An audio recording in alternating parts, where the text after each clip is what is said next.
Well, well, well. We have ourselves a bonus bit of content. Because yesterday we recorded a full episode. We had some breaking news during the episode. Nick Saban, we talked about that. If you want to listen to our thoughts on Nick Saban retiring, there's a little bit of a tidbit in there.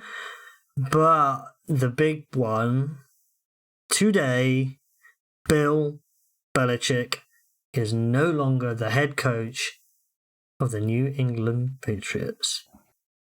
That's now, right. Exactly. As his biggest fan on planet Earth, Peter, let's have your reaction. I wasn't expecting it. I mean, some people was expecting it yesterday. You weren't expecting it? No, not really. I mean, because I thought he would have at least got 2024 as his last hurrah type of a season. So, but then it's not a surprise that they decided to, part ways. And I think he's gonna coach again. So to me, it's the end of an era, the greatest coach in NFL history. I think he has the most Super Bowls won by a coach. Yep. And everything that he instituted in the organization, the controversies, and all that comes with it. To me, I always say this, and maybe that's because of my background in football, being a defensive guy first. He was the epitome of when it's a defense wins championships, and that is true. And to me, I would say the most iconic championship of Bill Belichick, his signature in NFL, is the Super Bowl win over the LA Rams. Sean McVay's first Super Bowl. That was one of the worst games I have watched in my entire Super Bowl history. Because you're an offensive guy, but when you watch from a defensive perspective, that was a masterclass. Do you know what the highlight of that evening was? It was the pizza I ate. But when you watch the game for his tactics and his nuance, he put on a defensive masterclass. So I was watching that with my friend. You guys know him. He was a defensive player, so he was a free safety. And he was then a defensive coordinator at the time of one of the local a team very local to where Will is. And he was bored out of his mind. And he was a defensive guy. But he was a Rams fan. Oh, so there you go.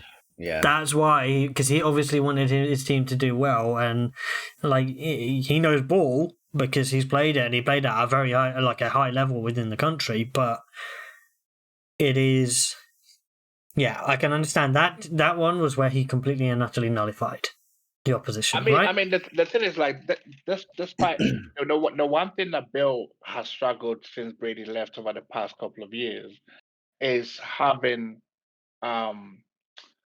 competent offensive coordinator. That offensive side of the ball, it's not just the coordinator though. No. But what I said is that the offensive side of the ball, drafting players and stuff, he struggled. But the defensive side of the ball, the defense has always been good. They haven't been awful. Because think about this season, they were losing games 10-9, right? They lost games whereby they were keeping opponents to minimum scores. They were losing games 20-something. The defensive side of the ball for Bill Belichick has never really been an issue. I'm going to say a few things that's going to maybe rub people the wrong way. I think in terms of, you can't deny his greatness. Like if you look at his Super Bowl wins, 6 Super Bowls, I think the Steelers as an organization are the only, as an organization, match him for Super Bowl wins. If you look at the current coaches in the NFL right now, who are coaching right now, the amount of Super Bowls they've won, then I think they're maybe too short of Bill Belichick's total count. So you take that into account, you realize this, we may never see something like this again, and I'll give him credit where credit is due. But I definitely think never in New England ever again. Please never in New England ever again. Yeah, but I don't think you can recreate that, because I don't think he's gonna get that kind of control ever again. And And this is me. you'll get it. This is me sort of giving him his flowers, like out of respect. Like I think. However, he had three bad years. Call three it for out what of it is. four. It was 3 bad years. Yeah. Mac Jones' rookie season, Mac Jones showed promise. You know, you saw like that formula, someone that just looks after the ball, has high percentage throws. You saw that there, and then it all went downhill. And when you have 3 bad, not it could have been better, scraped through. No, they were bad seasons. You realize that, you know, you have to move on. And here's the thing, I really respect Robert Kraft for making this choice because he's about winning championships and he puts that above everything first, you know? So I feel as though he looked at it like this. What would Bill do? You know, what would Bill do? He's not going to tolerate this. He's going to move on. He's going to change things. And that's exactly what Robert Kraft done.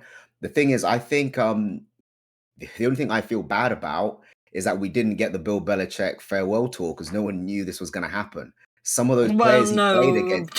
How many defensive players do you think would perhaps go up to him at the end of the game? How many coaches do you think would go up to him at the end of the game just to say he was icy though? That's the thing. Yeah, I know, but icy in public. But we all know, like his players have said, you can always go and talk to him as a person. So I think if we knew that, you know, it would have been more of a celebration. It has come abruptly, but you know, I'm gonna sort of end it there as far as my positives. I've got a lot of things to say. In terms and I've heard a lot of crazy things. So we know he's one of the greatest coaches ever. Yep. And everyone thinks he's going to end up somewhere. People think that he's going to end up somewhere else because he's only, how many games behind Don Shula? In terms 27. Of most wins? Is it 27 in terms of most wins? Yep. So he's got that's realistically, he needs 3 more seasons. Yeah. Yeah, that's realistically about 3 seasons. Well. Yeah. 3 seasons on a very good team. On a not so good team, it may need some more. Yeah. But I mean, there'll be an owner that will 100% want to catch lightning in a bottle again, as if it's going to happen again like that. They can't give him the keys to the city. They can't give him the level of control that he wants. Yeah, I know, but there'll be an owner that'll be dumb enough to sort of think, no, I've got Bill Belichick. Carolina Panthers. Yep, sounds like vintage Tepper. You know what I mean? This is a corporate environment. But Bill wouldn't go for it. No, Bill wouldn't go for it. We know that. Bill wouldn't go for it. Listen, but no, we're talking about who would try and approach him. And I also think Bill's got the kind of Bill shot here. Like no. You are missing the point. I don't think Bill Peter, you're missing the point. We're not talking about where the type of person to try and chase after a record. I don't think he's interested in that. He's not. That's not going to be. He's not going to head back into coaching just so he can beat Don Shula's record. He's way too savvy for that, and I think. Like he's a very mellow guy. Like we've seen him in his draft war room. It's him with one laptop. No. It's not even him. It's just the dog there. It's just the dog there. It's him and his dog with one laptop. That was COVID. I know. That was brilliant. The draft of orange juice, and that's him in the draft war room. I think for Bill, his history and records in NFL means a lot to him. You guys underrate the amount of times he knows NFL history. Like there's so many players that tells you that he's a football buff. He's a football buff. Exactly. His history levels of the game is unbelievable. Now, what I think he would do is that Bill is not also dumb enough because he's 72. He realizes that I'm gonna coach for at least 3 more years or maybe 4 at a push. And if I get another he's in his 70s, so there's a chance that he may not coach again. It's exhausting. You got to be out in the training camps. You got to understand. They say with age comes wisdom. Correct. Maybe Bill's looking at it like, if I get one of these teams whereby there's a quarterback in place or a chance to get one of these top quarterbacks in the draft, the key for Bill right now to coach again is to assemble a team that he can be the ultimate delegate, especially on the offensive side of the ball. Because on the defensive side of the ball, only one team, he was to run things. There's only one team that needs a head coach. Actually, no, there's 2. No, one team that has a quarterback in place. 1. Can any of you guys name it? It's another AFC team. There's a quarterback in place. The Chargers. But they've got big problems in terms of roster. What? I'm not sure. The defense got pieces. Offensively, they've got problems. Offensive, they're just kind of old more than anything, except the Eckler QB contract. Mike Williams contract, getting injured all the time. Keenan Allen. No, but I saw the Sam Mike Williams extension. He's just injury prone. Yeah, but if you can't get on the field, if you can't stay on the field, you tell these players we'll give you one season. They took a wide receiver number one last year. Like they took a receiver number one last year. So you tell those players you're going to get Keenan 1 year with Bill Belichick, and they might decide to make a difference. They might decide to make. You know what? Maybe I've been paid already. I'll take a little bit less that has been thrown in the circles, right?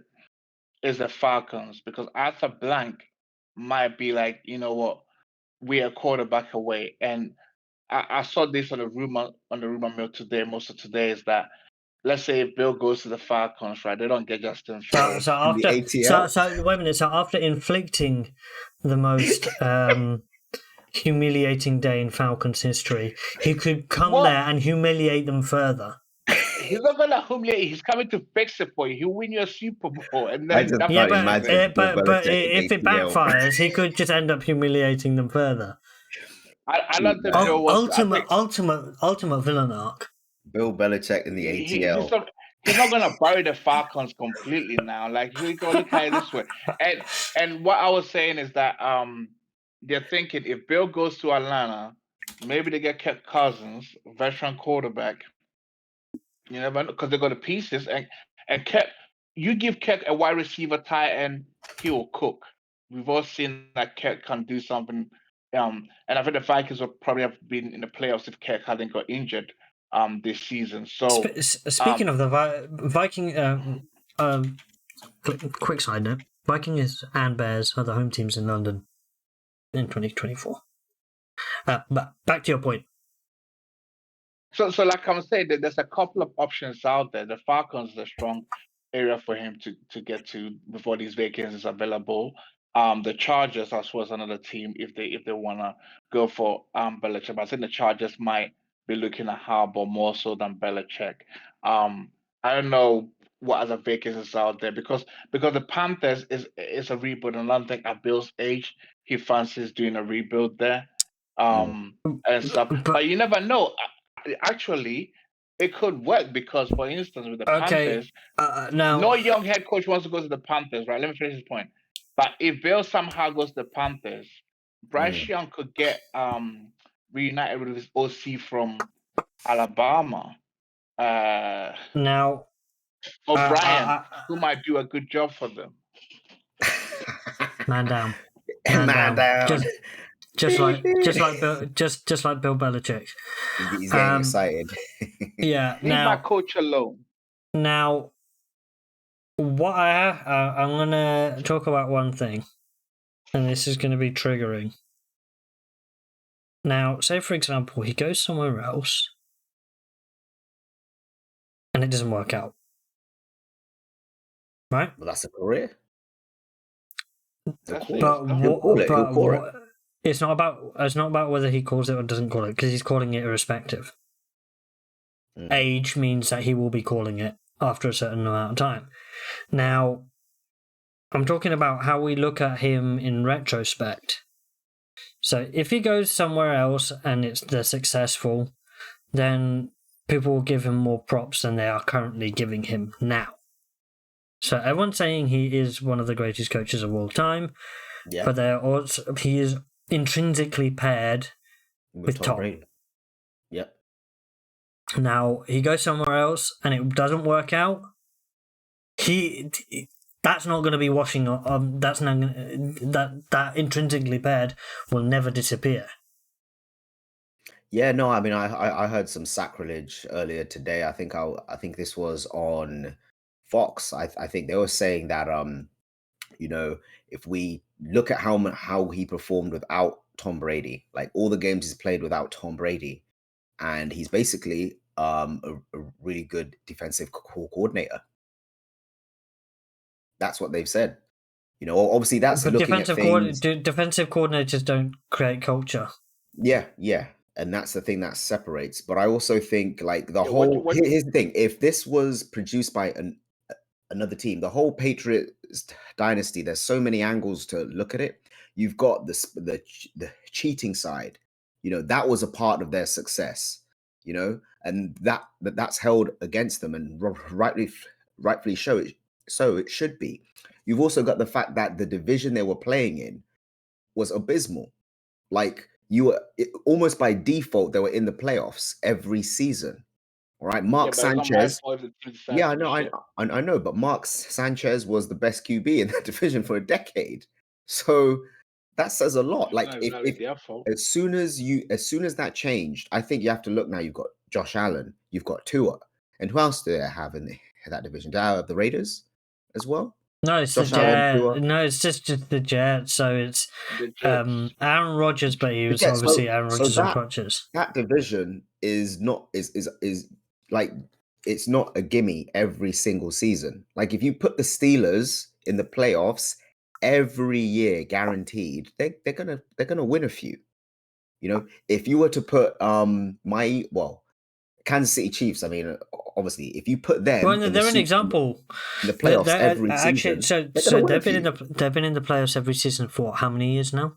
Exactly. You're gonna take a few home. You know, so like, what I'm trying to say is that whatever team he goes to, like, you have to understand that his legacy as a whole is never going to be like a pure legacy like Don Shula, Landry, where it was him building everything, doing everything.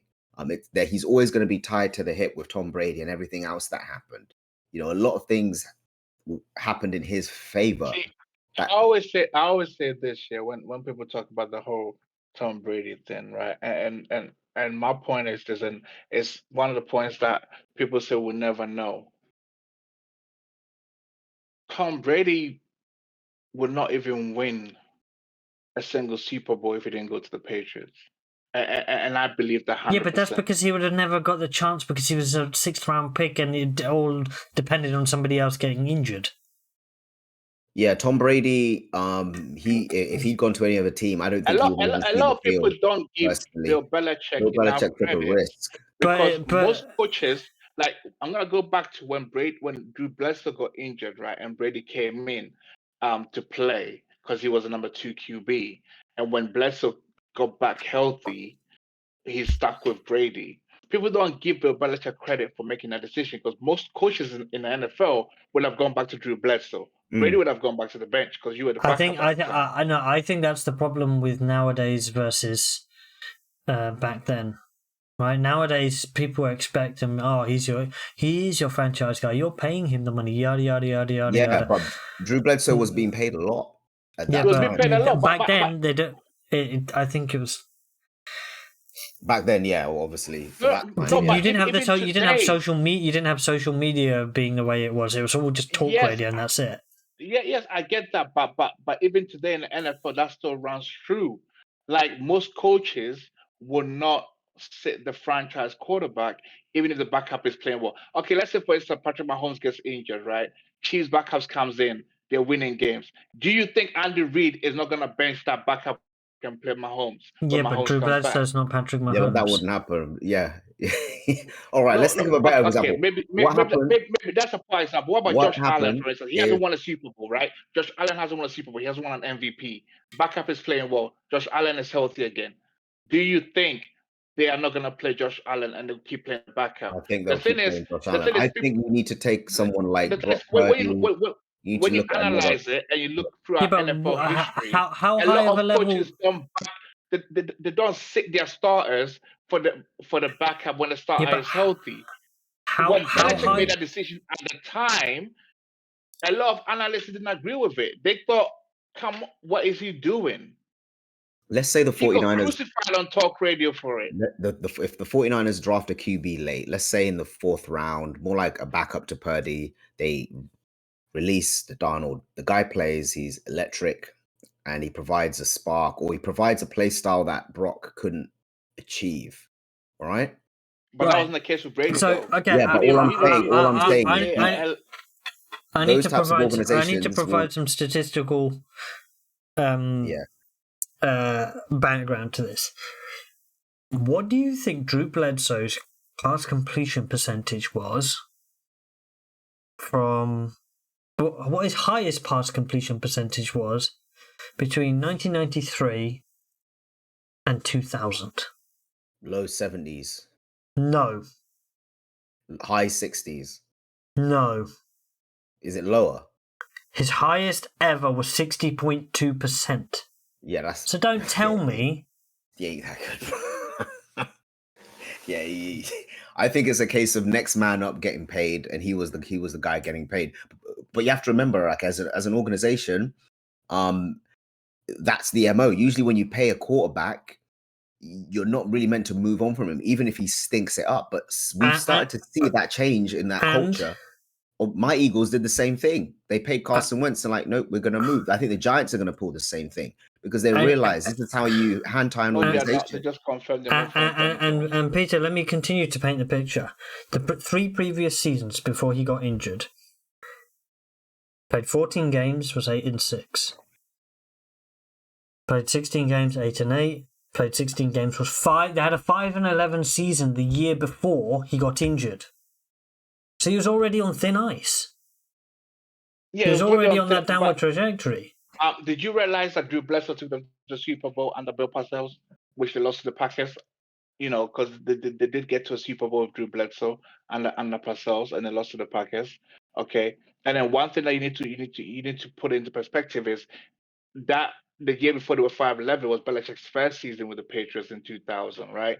And the Patriots had a bad roster at the time. So you look at all these statistics and then yeah, but normally, but it's more of it's painting the picture as when a coach comes in. What's the first thing that they normally do when the team is poor? They'll put their stamp on things, correct? He was provided the opportunity to put his stamp on things. Provided that opportunity, he took it. And he ran with it. Right? It happens in the league. And if you look at his record, if you look at Drew Bledsoe after he left the Patriots, I think the best pass completion percentage that he had was 61.5%. And that was the year after, and that was an 8-8 season. But generally, he didn't get more than 9 wins. Yeah, I get the point you're making, but the point that I make still stands. If Belichick don't make the decision to stick with Brady, none of this happens. People, it was a bold decision at the time. Like I said, the trend around the league at the time is you don't bench your franchise quarterback. And Drew, no matter how you dice it, no matter how you look at the numbers, was the established franchise quarterback before Belichick got there. Belichick didn't draft Drew Bledsoe, so he owed him no allegiance. But if you look at if you look at the time, there's not many coaches that would have done what Bill did. Heck, there's not many coaches that would have drafted Brady in the 6th round at that point. Well, no, to be honest, people will get drafted late because you need backups. That happens. But this is what I keep coming back to. Like Tom Brady was a safe, but here, what people don't understand is that Bill actually gave Brady the time to develop himself all the way to becoming an elite quarterback. People don't realize like the amount of things that he had to put in place, make sure the defense was great, whilst he was taking his time to develop into what he became. See, that's why I always go back to the argument of when you look at the dynasty, Brady was a huge part of it. But I will always forever keep saying that Belichick was the architect of it all. Because at the end of the day, if he didn't draft Brady, none of this dynasty's 6 championships would have happened in 24 years. I see what you mean. I mean, you're making it like, okay, it's because when ex-players goes on podcasts, right, and they keep going, oh, Brady was a Patriot, where it was all about Brady. Yes, no, they're going to prop him up because he was a great teammate. He made sure everybody was okay. You are going to favor your teammate. But when you hear a lot of the coaches also, speak, I think saying Belichick. But it's not mutually exclusive. They are mutually exclusive. They both can be great. They both, yep. I think if you look at like Andy Reid and Patrick Mahomes, Patrick Mahomes is in a great situation with a coach that understands how to best utilize him and bring out the That's all best. Andy Reid. Yep. But then again, I was going to say Pat Mahomes is raw talent. He could be successful with other teams, but the not to way the those level other he is teams with are Andy run, Reid. absolutely, because the way they're ran. So I think, it takes both. And Andy Reid has a talented QB that can make all those throws. That's helping him as well. So both can be great. Both can be great. But I think I think they're both tied. So with regards to like Bill Belichick and Brady, they're both tied in the hip. Would you say but would you say Bill's more tied than Tom is? I think in the last few years, that's For how me, I would say. Yeah, in your unbiased opinion, Pete. Go ahead, unbiased. I think, go on. Look, in my unbiased opinion, right? I'm not discrediting like what Brady did with the Patriots and how elite he was as a quarterback. But what in my unbiased opinion, when I look at the whole thing, is the fact that people are discrediting the greatness that Bill Belichick did. I mean, when you look at all 6 Super Bowls that they won with New England, they had a top 10 defense every single season they won a Super Bowl, right? When Tom Brady went to the Tampa Bay Buccaneers, right, and won a Super Bowl in the first season, the Bucs had the number 1 defense in the whole NFL that year. Yep. So when you delve into the numbers and go to advanced statistics, Brady's never won a Super Bowl with a bad defense. He's never. No. Nobody wins a Super Bowl with a bad defense. That have won Super Bowls with a bad defense. When was the last time? There are quarterbacks that have won Super Bowls with a bad defense. When was the last time in the last 20 years that somebody has won with a bad defense? You've got a top 10. I don't think you can win a Super Bowl unless you've got a top 10 defense. Which is why my Eagles are out of it. They're not going to win because they don't even have a top 20 defense. So I think you need a top 10 defense to win a Super Bowl. An example when there wasn't a top 10 defense was my Colts, right? But when they turned up in the playoffs, they played like a top 3 defense. Yep. No, but hold on a second though. You can't do that. You can't do that because then we're gonna go into the playoff rankings of defenses. You can't do that. It was chalk and cheese. Correct. Okay. So here's the thing. Like I always keep saying, when it comes to playoffs, it's a different ballgame. We all agree to that. When it comes to playoffs, a defense could be ranked 20th. Bob Sanders turned into a monster because he was actually fit for once. You don't. No, but that's not what we're talking about. We're talking about defenses ranked the top 10 going into the playoffs, and usually that type of a defense will get you to the dance and most likely help you win it, right? Like he just pointed out, your coach back in 2006, won the Super Bowl with a defense that wasn't top 10. Well, it might have been, but I don't know from an exact. It wasn't considered elite. It wasn't a top 10 defense because here's the thing: a key part of your defense to help you sometimes with the ranking was Bob Sanders, and he was injury prone for most of the year. So him coming back in the playoffs was a big boost for your defense. And even when he was there, your defense wasn't top 10; it was top 15. When Bob Sanders played, you were top 10 against the run, but you could still got with the pass defense. So when you look at the overall scheme of things, that's what I'm trying to say. When people talk about and they try to discredit Belichick and put everything that it was all Brady, it wasn't all Brady. Like you got to look at it. Even when he won the Super Bowl with the Buccaneers, right? Go back to that NFC Championship against Green Bay. Tampa Bay Buccaneers, Brady threw the ball. What do you call it? He had 3 interceptions, and the Packers couldn't score a single touchdown of those 3. Yeah, that was Aaron Rodgers as well. No, leave Aaron Rodgers out of it. The Bucs defense was elite, so they did not give any touchdowns off those 3 turnovers. Like, how many QBs can say, okay, because we all love this sport. If my quarterback throws 3 INTs, like Kyler throws 3 interceptions in an NFC Championship game, I'm believing we're losing that game. I mean, like I said, for me, I mean, listen, I'm not saying Belichick deserves all the credit, but the way I look at it is 55-45 for me. Belichick edges it because he provided the environment, the platform for Brady to do it. And part of the reason why the Patriot way is the way it is, and the way it was, and all the players said, "Oh, it was all Brady," is because Belichick and Brady had an understanding. I'm gonna cash you out. I'm gonna treat you like shit in front of all these players so they can fall in line. And Brady was like, "Okay, that's fine. If that's what we need to do to get the team going, we'll do that."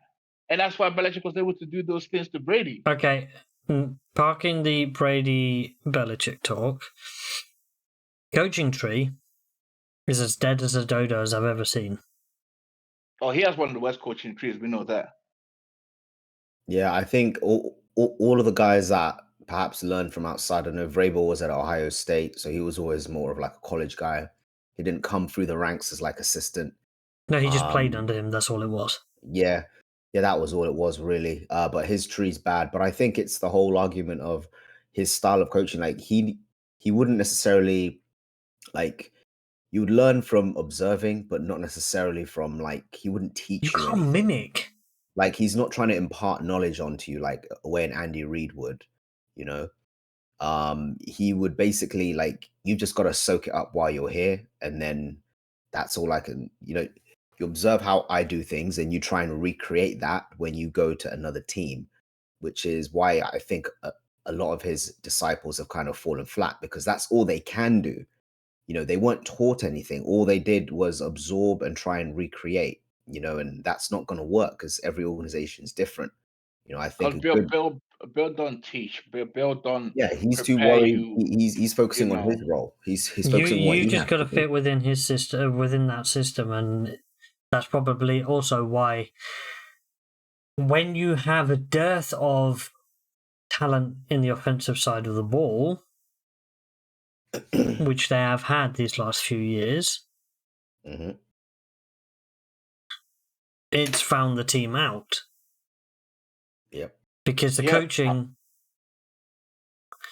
when you haven't had somebody who's basically like Brady, in the last 10 years of that time, was like a coach on the field like Manning was, right? That time within the Patriots, right? When you have somebody with that level of experience. Same with Rodgers, right? It's like a coach on the field. With these elite...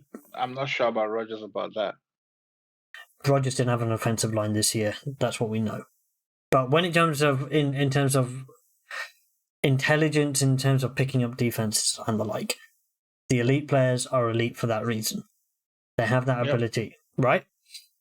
And when you have a complete and utter dearth of talent, sometimes coaches can, like offensive coordinators, can elevate a team to a level.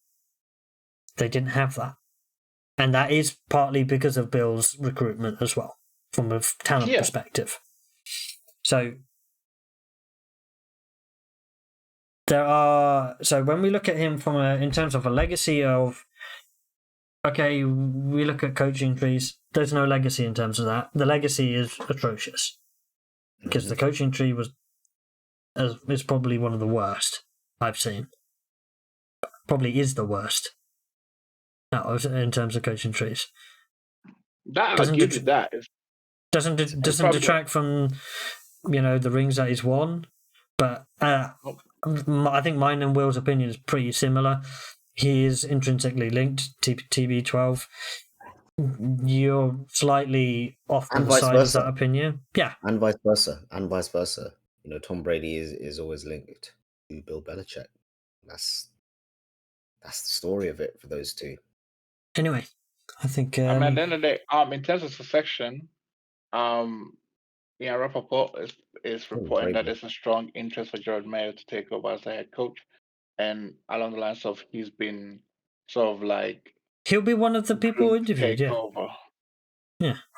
No. But the point is that if they were to appoint him, they wouldn't have to have an interview process. He goes straight in as the head coach. They can't. Have to do an interview. There are rules.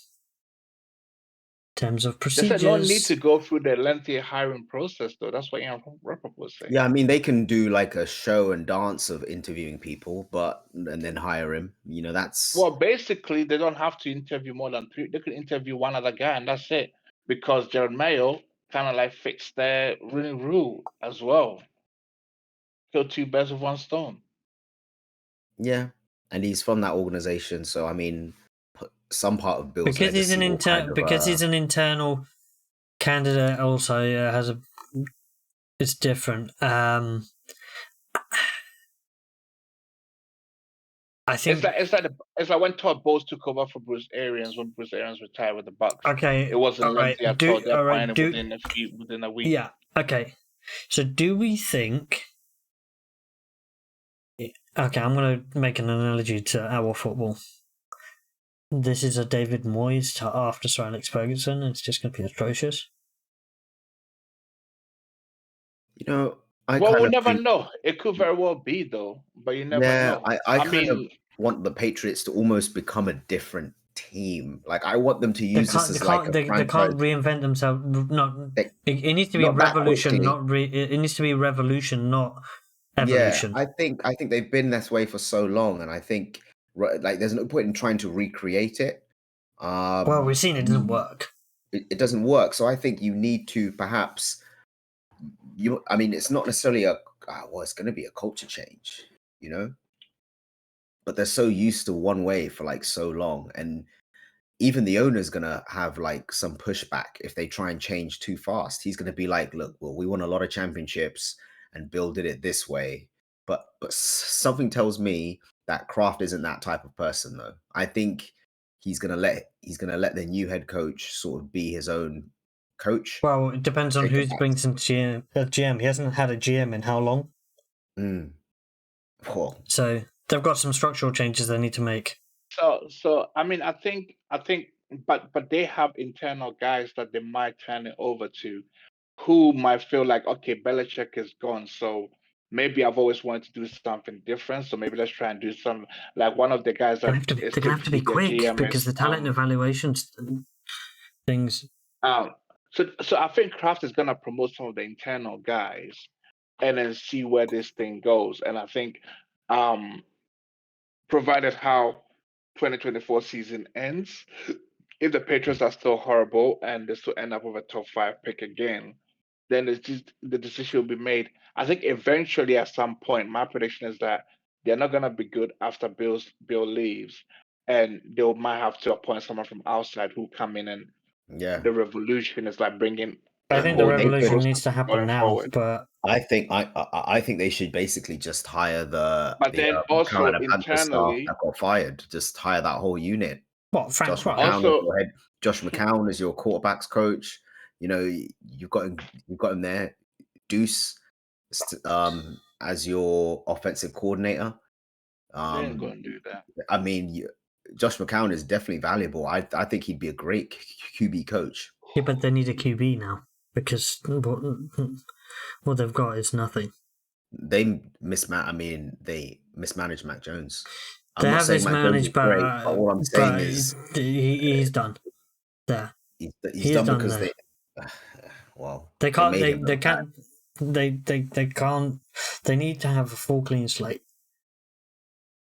Fair enough. But that's what I'm saying. It depends. Like you, in your books, you might think that that's a year too late.